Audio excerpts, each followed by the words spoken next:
Thomas, I need to borrow your goddamn Star Lab shirt because I look like I just stepped out of Earth 2. God damn the lighting in my room. What's up, guys? Shawn DaGamer here. And this is a special kind of recording because we're going to actually start this off right now. Letting you know, if you're watching this video right now, stick around for a few seconds. I have like some kind of annotation in the video let you know when to skip for the actual WWE Hell in a Cell 2016 previews. But if you're watching like the rest of this video, there's a this is like my Wednesday hump day like podcast thing that I'm trying to do. So you're gonna hear this audio in that too. So hi if you're here for the podcast, hi if you're here for the predictions, and I'm probably gonna record like another video. What other video did I do? I'll remember it, and then we'll do that review as well. So it's going to be WWE Hell in a Cell, the other thing I needed to do, and then we're going to just talk about some other off-brand topics that might end up being separate segments on the channel, or you just might hear this on, what is this? I might just turn this into Gamer's Log. This is going to be Wednesday Hump Day because it's actually being recorded on Wednesday, so I can record this. No, this is going to be a Gamer's Log. This is definitely a Gamer's Log. I'm sorry if you're here for the WWE review. But anyways, this is definitely a Gamer's Log number 2. So I'm going to have this put up on like whenever I feel like it, since it's a Gamer's Log. But you're getting 2 other videos that you'll see at a later date. So yeah, this is like breaking the fourth wall here. So after this little part, well, I think I cleaned 2 minutes. So I got 17 more seconds at this point. So yeah, Gamer's Log. We're about to be talking about a whole bunch of stuff. Like I said, Hell in a Cell pay-per-view predictions. What the fuck I was going to talk about, I need to remember. I'll remember in a second. And then whatever else. So catch you guys in a second. Welcome to the WWE Hell in a Cell preview prediction video. Sorry about all that other stuff 2 minutes ago. So if you're still here, thank you. So let's talk about this right off the start. We have Cedric Alexander versus Lindsay Dorado. And, no, wait, it's not a versus. You have Cedric Alexander, Sin Cara, and Lindsay Dorado versus Tony Nese, Drew Gulak, and Ariya Daivari on a pre-show. So, of course, I don't know. Tony Nese and Drew Gulak have been taking a lot of L's lately. I'm not really worried about Daivari. I'm really worried about Tony Nese and Drew Gulak in the situation. Sin Cara, I see Sin Cara in the match, and I see a fall guy. So I'm going with Tony Nese, Drew Gulak, and Ariya Daivari to get this match in the Cruiserweight division to give a little bit more steam to the heels in this newly developing Cruiserweight division. Hope that makes sense, right, guys? Because you have this Cruiserweight. Oh, this is definitely going to be a rant. So this is probably a longer prediction video as well because this is going on to something else. So like I said, if you watch the first 2 minutes, you already know what's going on. But if you only care about this, if you're only here for this WWE preview, Hell in a Cell predictions, and you see this weird cage thing I made for this video, you're in for a treat because I got some rants to do too since this is a Raw show. So you got all these good talented people. I'm counting 6 because it's a 6-man tag and I can count 6. And you have Cedric Alexander, Tony Nese, and Drew Gulak in this match, most importantly. These are 3 of your stars that you want to be building for a quote-unquote mid-card main event scene in your Cruiserweight division. Okay, it's cool. They're in the undercard now because you have your main title match on the main card, and they're not in that scene. Cool, but 2-to-1 odds for Tony Nese, Drew Gulak in this, just because they have a Sin Cara who hasn't really done ish since a long time ago in the WWE. I can't even think. Lucha Dragons, NXT, not even like main roster Lucha Dragons, so NXT Lucha Dragons. So yeah. And then they don't have this in like order. I'm getting this off wiki. So, you know, if I'm looking off to the side, I'm looking at the other computer. Anyways, let's talk about TJ Perkins and Daniel Bryan. I mean, TJ Perkins and Brian Kendricks. Anyways, this match is going to be good. Something in my heart. Something in my heart just said Brian Kendricks. But then my mind said, give TJ Perkins a little bit more of a run. This is a weird one because this is one of those situations where you need to build a star. Don't let your first champion in this division don't be transitional. You can't have a transitional first champion. Come on now. Finn don't count. Finn got hurt. You know what I'm saying? So you can't have a transitional first champion. So I'm just saying, let Perkins have the belt for a little while longer before you take it off of him and possibly put it on Brian Kendricks or maybe even Cedric Alexander, or if you can possibly sign a bigger name in the future. Where the hell is Noam Dar? Can somebody please explain that one to me? Where is Noam Dar? What are we talking about? Oh yeah, I completely realized we're talking about wrestling, but I forgot what we're talking about. Hell in a Cell. Anyways, which other match? Sheamus and Cesaro get a opportunity at whoever didn't they fight on Raw. So they're gonna break that record. It's inevitable at this point. If Sheamus and Cesaro break this record with their dysfunctional asses, that'll be great. But do I see it happening? No, because it's the WWE. So New Day is gonna. This is a match so the New Day can say they defended the titles in 30 days. This is what this is. Speaking of tag teams, just there you have Enzo and Cass versus the Club.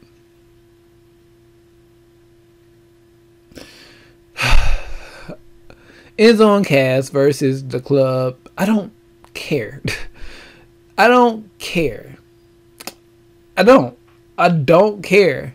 And then you have Bayley versus Dana Brooks. I don't care. I just don't care. Why? Why? I don't care. It's just like, how did you kill Bayley? How did you kill Bayley on the main roster? Dana Brooks is easy to kill because she shouldn't have been called up anyways. She was called up too early. But how do you kill Bayley? Speaking of the women division and this mind-baffling fuckery that they're doing, you have in the first Hell in a Cell match that we're going to talk about is Sasha Banks versus Charlotte. Will this match main event? Possibly. It is a 51-49% chance that this will main event over Seth and Owens. But now they're being smart about this and they're booking this as a triple main event. So I think this is going to be at least the second Hell in a Cell match we see. It's not going to be the first one. They're not going to bury them. It might be the second. It might be the last. Who knows? Who wins?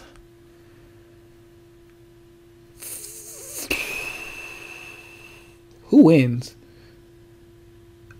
In my head right now, I'm going through. I'm thinking about the future. Who do you book Sasha now long term? Are they if they're confident enough to book Sasha long term, then she can win, and then you can start building towards Bayley and Sasha at WrestleMania. But then again, that's a long build. So, do you put the belt back on? I just realized how this match is going to go. I see it. I see it. Charlotte is about to become a 3-time women's champion. This is just my scenario. If this happens, we're going to see a 3-time women's champion. We're going to have Bayley beat Dana Brooks. That just gives you a winner there for that match. And we're just going to say Enzo and Cass are going to beat the Club. No, whoa. The Club might actually beat. Okay, we're going to say Bayley beats Dana. We're going to say the Club beats Enzo and Cass. That way the Club can stop the New Day in their tracks. Right before they're about to win and break that record, the Club are going to take that away from them. Probably was before that streak is over with. I think it's before. I think the streak for Demolition is up at or a little bit before Survivor Series anyways, so they'll get the belts maybe at Survivor Series before they break that streak. They're gonna lose the belts anyways. Bayley beats Dana Brooks. Charlotte beats Sasha Banks due to outside interference by what's my baby name? Nia Jax. Due to outside interference by Nia Jax, because she hasn't been seen on TV for a while.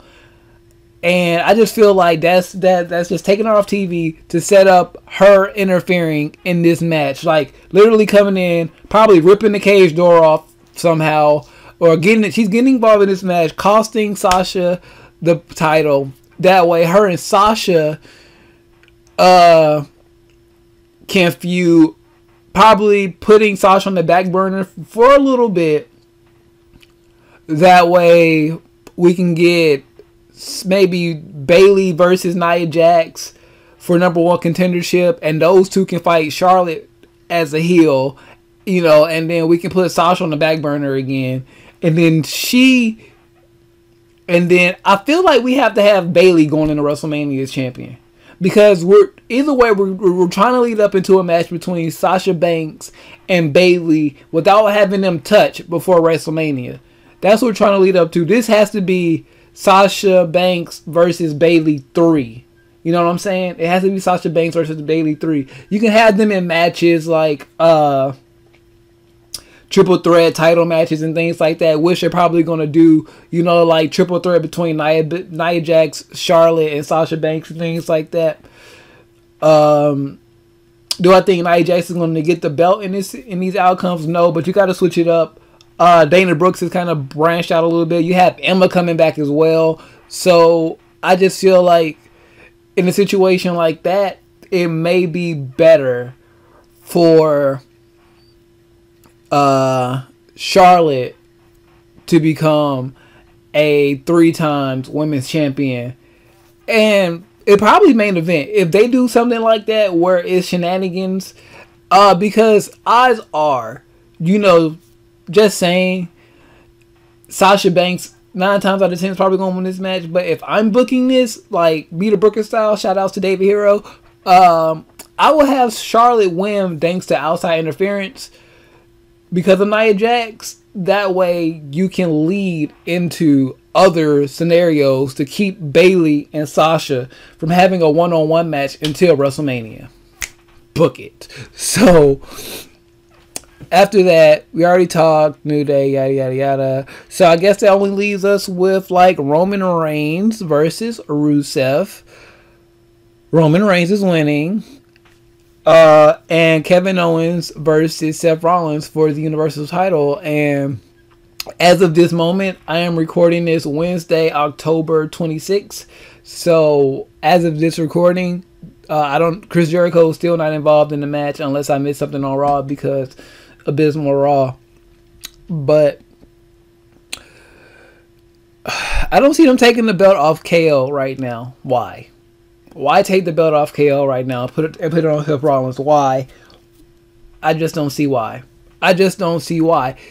I don't even want Rollins as champion right now. Let him chase. Let him get accumulated to being a babyface for a little while first before we give him a championship run as a babyface. You know what I'm saying? So let Kevin Owens be that heel champion we need for a while. Triple H should come back sooner or later. I don't think he's going to come back at Hell in a Cell. Chances are he might come back. But I don't think you want to have two major outside. This is WWE we're fucking talking about. We don't have two major interference on a pay-per-view. We've had pay-per-views with a whole goddamn pay-per-views nothing but shenanigans and interference. So why am I even thinking about that stuff? So, yes, we can have Triple H come back on this pay-per-view. We can have Chris Jericho interfere in this match with the list. You know, things like that. So, what I'm trying to say is, Kevin Owens is going to win. I don't know why I got all Jerry Seinfeld right there. All I'm saying is, Kevin Owens is going to win. It's just logical. Anyways, let's recap. You have the heels beating the faces in a 6-man tag to start the show. Then you have TJ retaining. Then you have Bayley going over Dana. You have the club losing to Enzo. No, you have the club beating Enzo and Cass, and you have Cesaro and Sheamus losing to the New Day. Wow, that was confusing. Roman does not lose to Rusev, even though I want him to. And then you also have Sasha Banks. I want to say it. Okay, we're going to do this one. We're going to do this. We're going to have Sasha Banks. I love the queen. I love Charlotte. Woo! I love Charlotte. So, I don't know why I do it like that. I don't know why it's all like, I know I can do it, woo! But I like to go, woo! I don't know. So, I want the queen, like, I can see both of my scenarios playing out, like, for this one and the main event. You know, both of these matches, I can see shenanigans happening. I can see Sasha losing because of shenanigans. And I can see Kevin winning because of shenanigans. But also, this could also be match placement on the card. What y'all don't understand is match placement does so much. I think everybody learned that a couple of weeks ago at No Mercy. Match placement on the card means so much. If you're going to start the show with AJ Styles retaining, you end the show with Dolph Ziggler winning. Not Luke Harper returning. So, yeah. In this scenario, this is definitely match placement right here. So, depending on where the Sasha Banks Charlotte match falls on the card, Charlotte can either win with shenanigans or Sasha can win because she's Sasha Banks. I don't know. So, yes, that's the review for you guys. Leave the predictions for you guys. Leave your thoughts down below. What was that? Leave your thoughts whichever way you can find in the description box. Is it going to be a good show or not? I'm not going to rant. I said at the beginning of this I was going to rant. I'm not going to rant. We're just going to hope and pray this is going to be a good show. Because Raw needs a good show. Not saying that their pay-per-views have been bad. Because they really haven't. But as of Raw... What was the last pay-per-view? What was the last pay-per-view? No Mercy? It was the last pay-per-view. And I thoroughly enjoyed No Mercy. And then before that, what was Raw? The thing about Raw is, you're technically watching, if you're watching all of it, if you're watching the pre-show, that's an hour. You're watching the pay-per-view, that's about 3-4 hours. Then you're watching the post-shows. That's like another few hours. Then you gotta listen to all the podcasts, because you know you gotta jump on the podcast, so that's another couple of hours. Then you gotta watch Raw. Then you gotta listen to all the podcasts. So then you go on to SmackDown, and then the cycle continues. You know what I'm saying? So can Hell in a Cell make you tune in to Monday Night Raw? Especially after this week's Raw. You guys know I'm Mr. Optimist on my channel. I'm Mr. Optimist. Somebody even asked, am I being paid by WWE? Not yet, sir. So, optimism is the word for this pay-per-view. Optimism. Leave your thoughts down below. Follow me with all the social media links in the description. Facebook, Instagram, Twitter, and Twitch, and all that stuff. Whew. With all that being said, I am Shawn DaGamer, and I am out of here.